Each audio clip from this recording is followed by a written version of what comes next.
Well, they had a very long journey without any children. It was just the two of them. And then their answer came not all that far from where they lived, right in the Southeast. Hi, I'm Mark Mellinger, welcoming you to the Embryo Adoption Podcast. It's brought to you by the National Embryo Donation Center. You can learn more about this work at embryodonation.org. Again, that's embryodonation.org. I'm the Marketing and Development Director for the NEDC, and my guest today, of whom I was speaking, is Trish Clardy. I was talking about she and her husband, Aaron, and they are parents of a beautiful baby girl. We're going to talk about how all that happened today. Really interesting story, Trish. I mean, you two were married for close to a decade and a half, if I'm correct, with no children. So, I mean, at that point, what was your mindset toward the possibility of becoming parents? At that point, I think we had already come to the realization that that was just not God's plan for us, and we were okay. We had God had really increased our faith in that, and we knew that if God chose to give us children, then that was perfect, and that was His plan, that was His will, and if He miraculously chose to give us children, and that was His plan also. It was quite a journey to get to that point in our faith, clearly. But at that point, that's where we were settled on when we finally were like, you know what, let's just try for adoption. Let's just see what happens. So had you tried other routes before? Were you not comfortable trying other routes, or what sort of happened in the in between from when you first got together to when you finally got Sadie, which we'll get to later on in the conversation? Well, so we got married in 2006. So now we'll be celebrating our 15th anniversary this year. So we decided in our first year of marriage that we wanted to have kids. We knew that going in, we both wanted children when we got married. That was just a common thing. We knew that children are a gift from the Lord, and we believed in that. And so, we kind of went along that first year or so that we were like, okay, yeah, we're wanting kids, and then nothing was happening. And then I will say around that 2 to 3 year mark, that was probably the hardest season of infertility for us, or for me specifically, because you begin to see all of the negative pregnancy tests.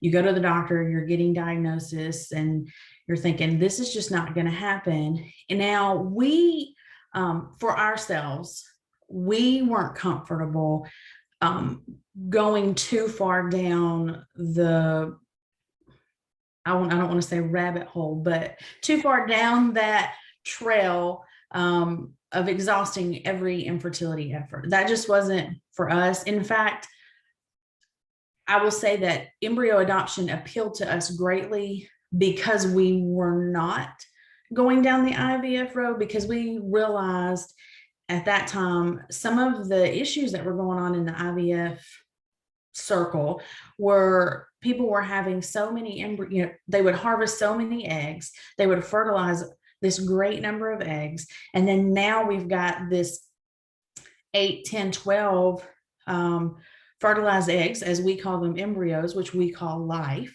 And so now you have this new dilemma. Well, are we going to have 8 to 12 kids? Okay, reality is, okay, maybe not all of them survive, but we recognize each one as life. So our hope would be that each one survives. And we knew that that was not something we weren't going to go down that road. We didn't realize embryo adoption was even a thing. At that point, the only options we knew for parents in those situations were to discard those embryos, or just let them sit frozen forever, however long you're willing to pay the storage fees. And we weren't willing to be a part of that dilemma for ourselves, which again is why embryo adoption was so appealing for us, because it sort of felt like this is like God's answer to this dilemma that there is. So we felt like, okay, we can be part of the solution here. But before we got to even hear about embryo adoption, we just sort of settled on, we're just not to sound too out there, but we're just married people. We'll continue down the road that God has called us to and do the things that married people do. And God will either bless, open the womb or close the womb, and it's still all God's doing. And that's just kind of where we landed.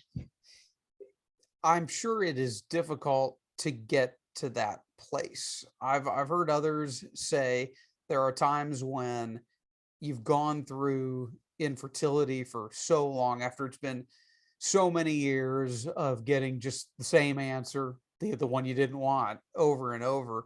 There gets a point where at times you don't lose your faith, and it doesn't say anything about you as a Christian. It says you're human. Go figure. But there are times when God, Christ, all of it doesn't feel real. Did you guys experience any of that? I think we always knew that it was God's plan. It was more about grasping that. And then I think for us, we realized at one point, and I can't even remember exactly at what point, it might have been 7 or 8 years into the journey, when we realized our biggest issue wasn't about whether or not we were going to have kids or not, whether or not God was going to give us children. The bigger thing that God was dealing with was our hearts. And I remember there was this moment. So my husband's brother and his wife have 5 children. I mean, and when they started having kids, I mean, it happened one right after the other. The same God that opened her womb so fruitfully, giving them children that way, is the same God who closed mine. And so it was we realized that it was a matter of our hearts at stake. It wasn't even about the children. It was realizing that if we had an issue, our issue was with a sovereign God, not an issue of fertility or infertility. And I think that's when God began to give us peace about whatever his plan was for us. Yes, the yearning was still there. Yes, I still had those prayers like Hannah did, where you probably couldn't understand the thing I was saying, and I would beg God for this. But then I got to a time where I could walk away from those times of prayer and be like, your will be done. A mature perspective. That's just great to hear. And we don't always talk about that perspective enough. I don't think that it's not just about infertility and having children and what your family's going to look like. It's about what God is doing in your heart. And that, by the way, is prescriptive medicine that you can use for any situation, any trial that you're going through. God is, if you're in Christ, we know he is using it to somehow shape your heart and bring you closer to him. So there is that confidence. You can probably tell we've got a couple of people who believe in Reformed theology talking to one another here. Yeah, me too. So let me ask you about this, Trish. How did you finally? I don't think I ever asked. I mean, I know you guys, but I don't think I've ever asked you this. How did you learn about embryo adoption and the NEDC eventually? Well, let me go back one more thing on what we were talking about just before that. There are a lot of people out there that have said, and even said to me in our journey, if you'll just let go and let God, it'll happen. Or if you buy a sports car, it'll happen. If you all of these, do this, it'll happen. And you know what? Even when we became most content that God was not going to give us children, it still didn't happen. It was still some years later before we got to adoption. So that would be my message to everybody. It's so outside of you. It's so much part of God and his plan. Yes, I implore you to be content with where God has you, but that does not mean you're going to get that thing that you want most. Yeah, contentment isn't bargaining. It's not just another way of going about getting what you want, right? No. If it is bargaining, it's not true contentment. So how we figured out about embryo adoption. So we actually, we had been talking about and praying about adoption, which had actually been on the table through most of our marriage. I, I don't know why God saw fit to bring it that much later on, but when we finally were like, okay, let's talk about this. We know what Scripture says about orphans. We know how we're to help them. That doesn't always mean that we all have to adopt. We know that, but what did it mean? Was that God's plan for us? So we decided, it was the summer of, I think it was 2017. Okay, let's adopt. And we were going to do traditional domestic adoption is what we settled on. And then by that fall, as we were kind of learning more about adoption and trying to figure out what agency do we use and how much money do we have to raise and all, the logistics of it. As we were going through that, we both sort of stumbled upon embryo adoption. I remember I was laying in bed one night reading through some stuff about home studies, and something popped up with NEDC. And I guess, Google just grabs a word. And I was like, embryo adoption, what is that? And so I began to search through that. And I was just like, I could feel just like, oh my gosh, what is this? This is exciting. Like, this could be amazing. And it wasn't even about being pregnant. That's just like cherry on top. But it was like, wow, this is just a beautiful thing. But before I even mentioned it to Aaron, I sought out some counsel from another older, wiser woman that I knew who was very familiar with our journey and all that. And the reason I sought that out was I wanted to make sure that my heart wasn't in a place where I was longing for this because it would fill that kind of void that I thought I needed, to be pregnant and I'll go through all of that. I wanted to make sure that, hey, is my heart still about adoption? Is my heart still about God's desire for our lives and less about me? So I spent some time talking with this older woman for a little while, and she was like, Trish, I just feel like this is like God's answer to all of the things I've ever heard you talk about with the whole fertility society out there, because it's kind of like its own little society. She's like, I feel like this is just the proper response for you in light of how you feel about some of those things. So I continued to pray about it. And then as I brought it to Aaron, he actually had read an article on the Gospel Coalition about embryo adoption. And we were like, okay, are we doing this? All right, let's do it. But that still wasn't even our beginning with the NEDC. Wasn't our start. We actually looked into a local embryo adoption program in our area. Since people will know where I'm from, I'm sure as you post this, I won't say who or what, but it was a very terrible experience. We were on a waiting list for 8 months before embryos became available because it was so new. They didn't have embryos, they were waiting. And so once they became available, there was sort of a God complex there. And they basically, in no other terms, kind of said, you've not exhausted all efforts for infertility. You've not tried anything except like some very basic medication. We're looking for some people who were totally hopeless. That's what they told us. And I remember her pushing the tissue box over to me, waiting for me to cry. And I started to, and I was like, I don't think I want to give you that. And so I composed myself, trying to compose my husband, because he was really he was kind of getting on the angry side because he could tell that this was really hurtful for me. And I was just kind of like, just calm down. And I remember standing up and I said, we will never be hopeless. So thank you, but no thank you. And we went home, and I think it was the next day we turned in our application to the NEDC, and it has been the most wonderful experience ever. Like, it could not have gone any better. Right. Because you did end up having your daughter through the Mhm. NEDC. And, we're just so pleased for you. Tell me about Sadie. About Sadie. Sadie is very goofy, funny little girl.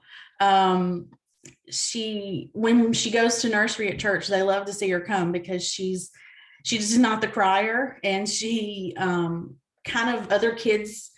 Like, there's this one little girl who's always calm when she's in there, and I'm like, she's going to be that friend. She's going to be the one that's like, hey, let's go do this and let's try this, and not afraid of much, which is a little scary for mama and daddy that she's not very afraid. Um, the funny thing about her is we have people tell us all the time how she looks like Aaron, like, and she has Trisha's personality. Like, it's hard to believe that she's adopted. And I'm like, but she is. And we have a lot of people try to say, no, but she's yours. We know she's adopted, but she's yours. And we're like, we know that, but the beauty of her life is that she is adopted. So you don't have to try to make us feel better about that. That's part of it. And we're going to be able to share the gospel with her through her adoption and how we're adopted as sons and daughters. So, we love that. But yeah, she's very funny and a little bit of a daredevil. And I will say, going through and trying to select the family, we did anonymous adoption. And that was difficult, you feel like you're cherry picking your family. So we had to pray through that process a lot because you didn't want to have that cherry pick kind of feel. Right. But we prayed about some things and we were like, but you know what? It's okay if we look at families with red hair because my husband has red hair. That's fine. We have to figure out a way to narrow this down. Anyways, God already knew who he had for us. We were just praying for him to reveal it to us. So clearly he did. So we did look at families with red hair. Ironically, she is as blonde can be. So it's sort of humorous to us to be like, well, here's me with my brown hair and there's him with his red hair. And here's this like blonde haired little girl in our midst. And it's just a reminder again of her beautiful adoption. So, Amen. Yeah. And I love it. I mean, hey, there's no doubt that any form of adoption is really the gospel in miniature. So I love that you see that as a platform to help her understand the gospel, right? That's what God does with each and every one of us. Firmly believe that. So yeah, I think you've unpacked your journey really, really well, Trish. I know one other thing that you've been able to do, and I mean, you're doing it now, is that you have used this as an opportunity to spread the word about embryo adoption to others, both large scale. I mean, you've been, I tell so many of our families this who do multiple things under the auspices of the NEDC to help spread the word. But you've done a radio show, you've done a TV interview, now you're doing a podcast interview with me. So you've done those more large scale sorts of things where you're going to reach a broad audience. But I know you've also done some smaller scale stuff, one-on-one. And one reason I know that is because other people from your church have since come here to do embryo adoption. They're all just terrific. So it's great. I'm sure it's a heck of a church. Talk about some of the opportunities that you've had as a result of God leading you to Sadie through the NEDC.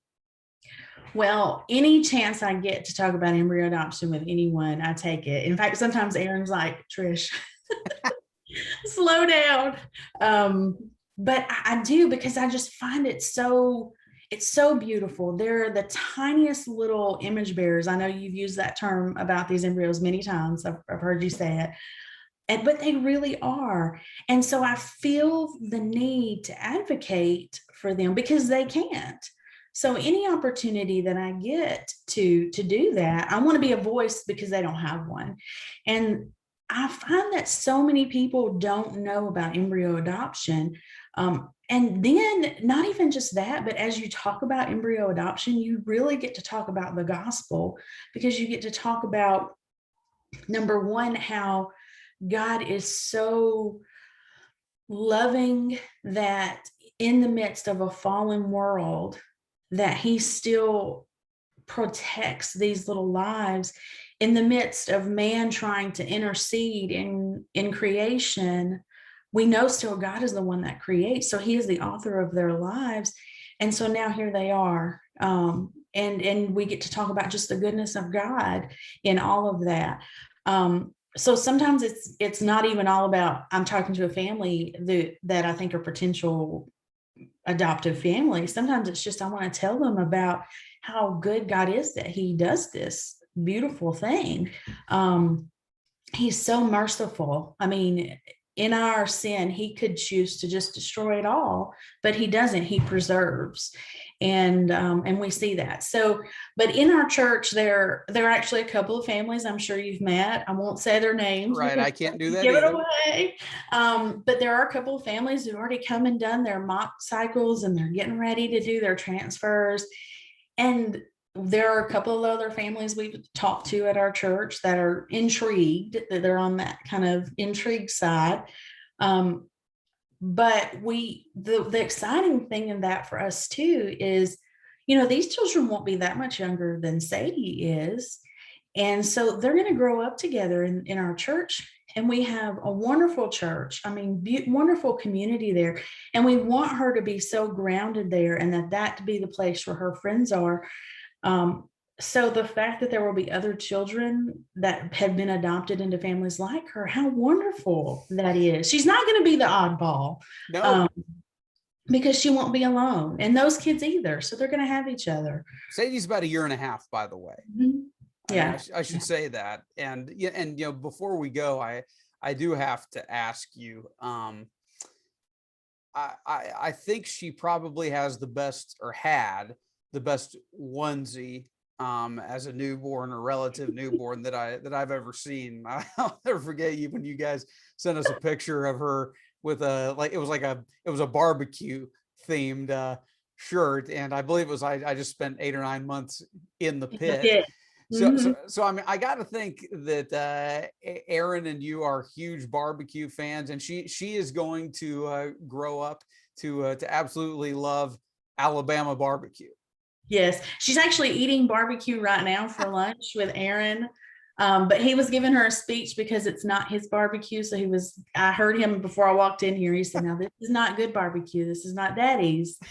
So yeah, we are pretty into barbecue. We both are barbecue judges. We have our detached garage in our new house is all smokers and grills and stuff. So we're into it just a little. Well, yeah. I would love to I need to come visit you guys, because I know nothing about all that, but I think it's fabulous, and I love barbecue too. Now here in Knoxville, we're a little bit north of you guys. I don't know if the barbecue you do down there is different than sort of like the sweet, tangy barbecue sauce that we like here in Knoxville. Is there a substantive difference, or where have you sampled Knoxville? Where would we rank on the barbecue authenticity meter? Well, the thing about barbecue, we're getting way off topic here. We are, but I'm interested, and I'm the one running the show. Yeah, why not? So barbecue is definitely regional. So like sometimes when people think of Huntsville, they think of the white sauce town. Yep. Because of Gibson's barbecue. And that's true because that's home of the white sauce. But and more towards the Carolinas, you get towards I think more mustard based. Now, Aaron will get on to me if I say all this wrong because he's like such a stickler. But it is very different. We tend to like more Texas style barbecue, salt, pepper, garlic, keeping it pure, taste the meat kind of stuff. That's kind of where we land. And I mean, no pressure, but everyone who eats our barbecue says it's the best they've ever had. So, well, we have a celebration coming up pretty soon. Yeah. I wonder if you could wheel the smokers over to Knoxville. It's something to think about, isn't it? Something to think about. Well, this was just great, Trish. Thank you so much for taking the time. I love hearing that Aaron and Sadie are eating barbecue right now, even if it's not the real thing. You got to start them young anyway. So that's all right. This has been the Embryo Adoption Podcast. Again, it's a presentation of the National Embryo Donation Center. If you want to learn more about this work, you can go to embryodonation.org, embryodonation.org. We'd love to hear from you. So thank you for spending this time with us. Trish, thank you so much. I'm Mark Mellinger. This has been the Embryo Adoption Podcast.